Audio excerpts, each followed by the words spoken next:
男主人公小王28岁，来自山东，他是一位个体户；女主人公小陈25岁，来自河北，是一位舞蹈老师。来，有请两位，欢迎两位哈。您是要分手是吧？嗯，对。分手的理由就是因为我们看到那张照片，对吗？也不只是因为一张照片，有一次嘛，他回家我特别晚，然后喝的也特别醉，回家之后就直接睡觉了。过一会儿来了一条短信，说的是亲爱的，你到家了吗？这亲爱的不一定就是说恋人关系才可以发亲爱的，现在都很流行说亲，很多男性朋友也跟说亲爱的，这并不代表我们之间有一些。可是你每次都回家很晚，而且都喝得醉醺醺的，每次都一副冷冰冰的样子。我回家很晚是有理由的，在我心里我无法接受的是他跟一个丞相的一个男人。那只是过去的事情，他非要提以前的事情。就是你在认识他之前的上一段感情是跟一个已婚男人发生的？不是，因为当时是我是舞蹈老师嘛，有一位学生呢，他每天上下课都是父亲来接，一般都是母亲来接的，所以这个很引起我好奇。后来就是经常接孩子，然后给我带一起要小礼物啊，还有一些吃的什么的，我也没想太多。可是有一次他约我吃饭，他跟我说他是已经离婚的，孩子一直跟他在一起。他跟我说我对你挺有好感的，感觉你这个人特别好。其实我当时感觉他也是特别成熟、特别稳重，然后特别有礼貌的一个男人。对，然后就是后来我们俩就在一起交往了。其实到后来我知道他其实没有离婚，只是分居而已。他跟你交往的时候，他还是已婚人士。但是他跟我说他已经离婚了，我就相信了。真是后来不知道他在骗我。那他现在到底离婚还是没离婚呢？没有，其实没离婚。那你当时追他的时候，你们开始谈恋爱的时候，你知道他这段感情吗？当时的时候他并没跟我说，我经常去接他嘛，每一次都是有一个小孩，还有一个中年男子最后走，并且呢就交谈的时间非常长，这样连续了大概有5、6次的时间，我就开始注意到。这好像这个我觉得之间的这个感情好像有点微妙。我们已经就是彻底已经说开，已经分手，已经没有，基本上就是关系已经很清晰了。那说白了就是说，在你的心里，现在你认为那个只是一位你学生的家长。对，我一直是这么看的。现在那位男士还纠缠你吗？我已经给他说清楚了，他有没有跟你了结？我替他说吧，没有，因为他老是想通过小孩以借口，然后他们一块吃个饭，或者是来家里看看什么之类的。我解释过了，现在只是偶尔去看看孩子，然后陪孩子去。那孩子不是你的，就是因为那孩子影响了我们之间的感情。然后我们在一起，下课之后就能大家还在一起玩耍。现在那个孩子还在你的舞蹈班上？他就是寒暑假才去，因为他要抓紧学习嘛，就是很少来上课。然后他又是特别想我，因为跟我在一起的时候特别依赖我，我也挺喜欢孩子的。其实这都是那个男人的借口。之前那个男人骗我，为什么你让我说完好不好？让他说，好吧。我现在已经避免和他通电话，但是孩子已经请求我了好几次，我觉得我再去伤害，再去让他孩子难过，其实我心里也挺难受的。他可能去拒绝过，但是呢，他放不下那个小孩，小孩跟他感情特别好。我已经就是减少和孩子见面了，就为了他，怕他误会。那你呢？你不能因为这个事情整天回家那么晚。每都醉醺醺的，你能不能替我想想？你们俩现在的状态是，有人惦记着他，所以你就宿醉是吧？关键是他做的太让我伤心了。有一次，就是我朋友看到他和别的女人在一起逛街，他还帮他拎着包，而且还拉他手。这个我之前跟你说过好多次了，拉手他不是说拉着手就不放了，比如说他可能过马路或者扶他一下，或是。因为我们关系特别好，就是很绅士的扶了一下，是吧？对，因为当时那个车很多嘛，然后顾及到其实就是拉了一下，并不是牵着手。这好巧哦，你的朋友跟踪他呀，人家就拉了一下就被他发现了。他也是在马路上走嘛。你的朋友给你描述的是拉了一下就放开，过了马路就放开了，还是一直拉着手？是拉着手过去的，然后他们就进了一个商场。当时是我们第2天会有个会议，有很多需要购买一些东西。不是你什么会需要到商场买东西？因为他那个也不属于商场，商场旁边还有个就是办公用品一些东西，我们急需要去购买。这个问题其实就是他想多了，我也跟他解释过。那天晚上信息里面，亲爱的是不是也是他的？不是，另外一个人。还有一个啊，到一起一个呀。那个照片是一个人吗？就是刚才我们看那个照片就是他。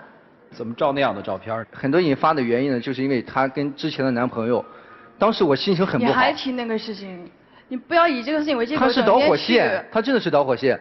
出了这个事情之后呢，我心里很不爽，跟一帮朋友一块去喝酒啊。当时还有一个男的啊，喝比较多之后呢，就是那个男性朋友说啊，跟你们照张相。当时一高兴，那你明知道我非常忌讳你和女人在一起吃饭之类的，你除了公事你可以去，但是没事的时候你还要去。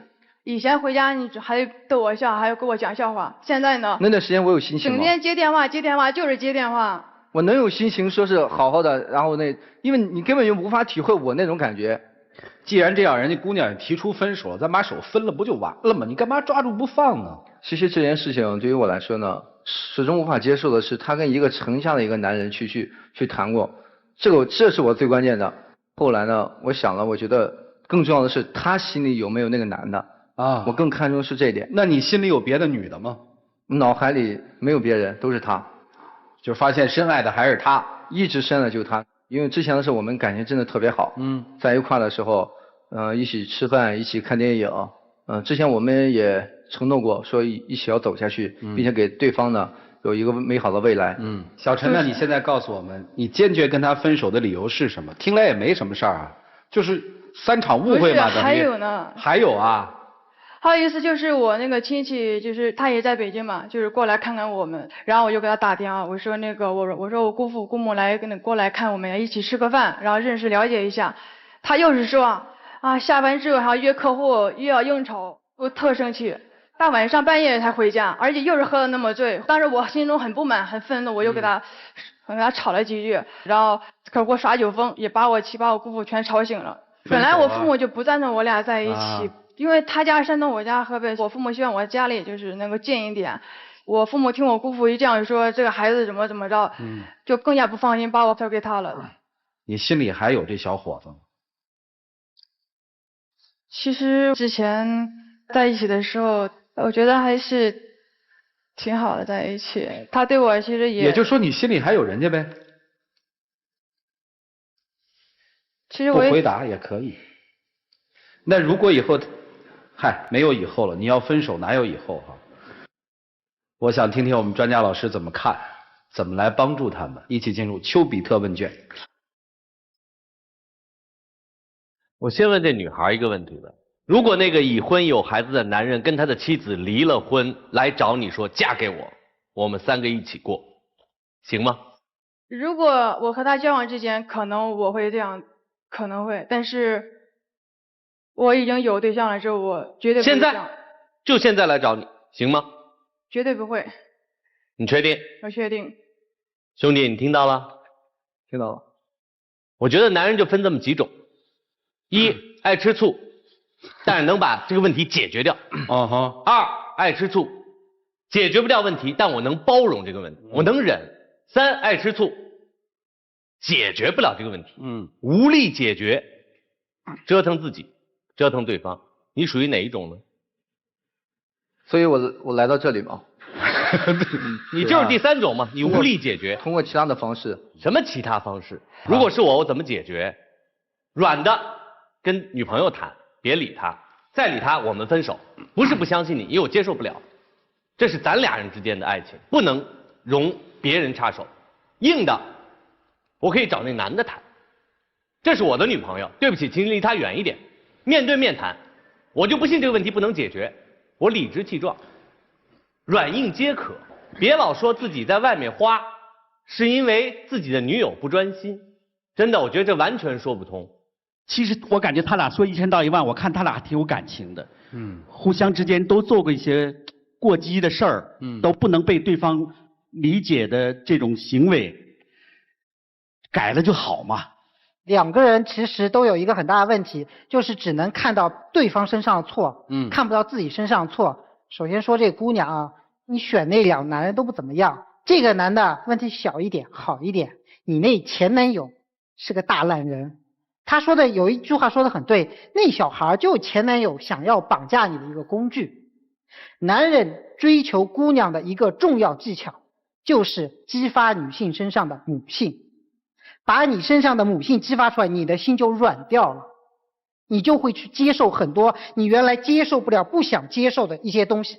他都没离婚，小孩是有母亲的，他都有老婆的，凭什么要让你来照顾？这就是在给你下套。我要告诉你一句话，做好事是好人，不会拒绝是烂好人。做姑娘，尤其做漂亮姑娘，是绝对不能做烂好人的。你做了烂好人，你会吃亏的。那我说这小伙子，你一直在说报复，报复是人心虚的一种表现。你要报复他，为什么报复他？他做错什么了？是那个男人在下套，不是你女朋友故意的。所谓的报复啊，这些借口啊，都是一个人龌龊内心的所找的一些理由。你有没有想过，你可以找前男友，我当然也可以去找别的女人啊，你有这个想法吗？多多少少有一点的。你牵着人家姑娘的手在街上逛街，你不用找借口了，这个没什么借口可找的。你跟人家来来去去的叫亲爱的，你说没有暧昧吗？你说他怎么地，其实只不过是在为你现在所做一切行为找一个借口而已。姑娘是被人家套进去了，你应该把她拯救出来，而不是把她继续往坑里面推。最后我送你们一句话，因爱而相互惩罚，不如因爱而相互谅解。先说女方吧，在感情世界当中，千万不要过高的估计自己的自控能力。如果每个人都能控制住自己的情感，这个世界将不会有伤害。这事儿往往是当局者迷，旁观者清。你自己认为自己能够控制得很好的事情，当它发生在别人身上的时候，你照样会认为它控制不了。这与信任无关。有些人注定会成为你生命中的过客，却往往成为你生活中的常客，比如说你的前男友。如果你因为工作而做不到跟他老死不相往来，就应该和自己心爱的人共同去面对。在我所见到的所有人当中，不管他有多高的睿智，多好的自控能力，在情感生活当中，他照样是凡夫俗子一个。说一下男方，用自甘堕落的方式来报复或者是获取爱人的关注，结果是死得更快。其实我认为你们俩之间完完全全还可以过下去，只是要永远记住，当你的爱人处于迷惘的关头的时候，而我就更要做好一个舵手，而不是我也纵身跳下，最后那就是全都翻了。我相信只要你们真的去感知对方内心最真实的那部分东西，你们自己会做出一个自己的一个抉择的。所以你想想一会儿跟他表白的时候，你怎么去跟这个姑娘说。一起进入黄金60秒。来吧，小伙子。你还记得吗？之前我们在一起的时候多么开心，多么快乐，多么幸福。我们一起承诺过，我们要走到最后。我之前可能是做错很多事情，我惹你生气，我处理的不够好，但是那都是因为我在乎你。我真的希望你能再给我一次机会，我们一定比以前走得更好。还有7秒呢，有3个字儿，我真的爱你。好，时间到啊，来姑娘啊。其实刚开始我们还是挺好的，当时其实我也挺任性的，你也挺幽默，然后每次都会给我讲笑话哄我开心。虽然我们吃的穿的都不如别人好，但是还是很开心很快乐的。可是就因为你一直纠结我过去，还做出那么多伤我心的事情，我不知道我敢不敢再相信你了，我也不知道我该怎么办。没了，亮灯吧，亮灯吧啊！姑娘说的是心里话，怎么去决定呢？有的时候需要勇气。2位请回吧，请回，谢谢你们。来，请关门。好了，从嫉妒到报复，互相的这个伤害，感情出了问题了。你们觉得像这样一种情况，如果你是女孩子的话，你会原谅这个男生吗？同样，如果女孩子所处的是男生这个角度的话，你们会原谅女生吗？各位来拿起手里的表决器，如果说愿意原谅，你们就选择支持他们走在一起；如果说不原谅，那你们就选择反对。来，各位请选择。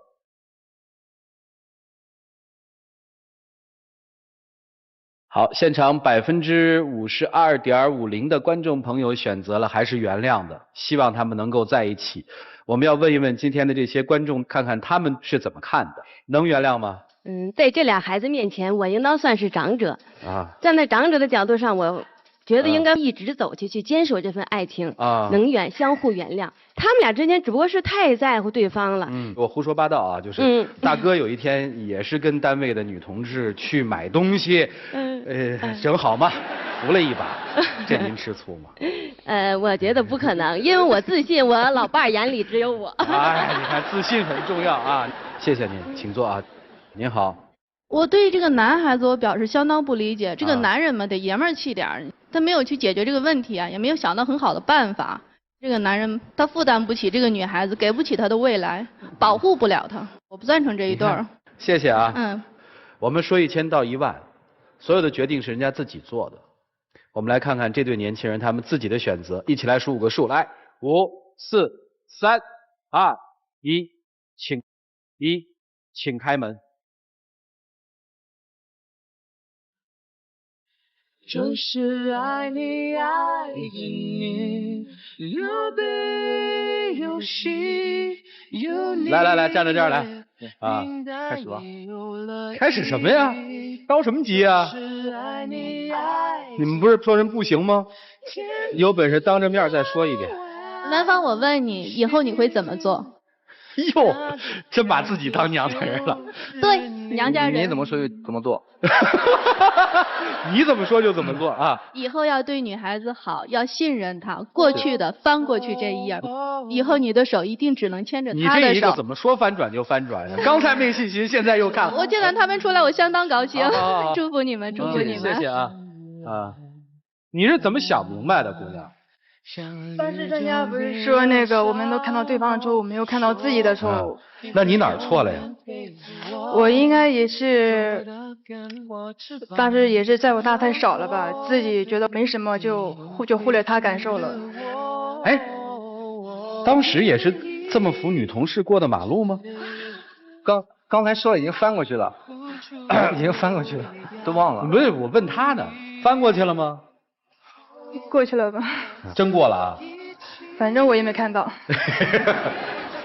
老婆，行，嫁给我吧。行，别着急，跪那儿啊，跪好了啊。好，这得考验你一下。好的。来，有请我们的小花童。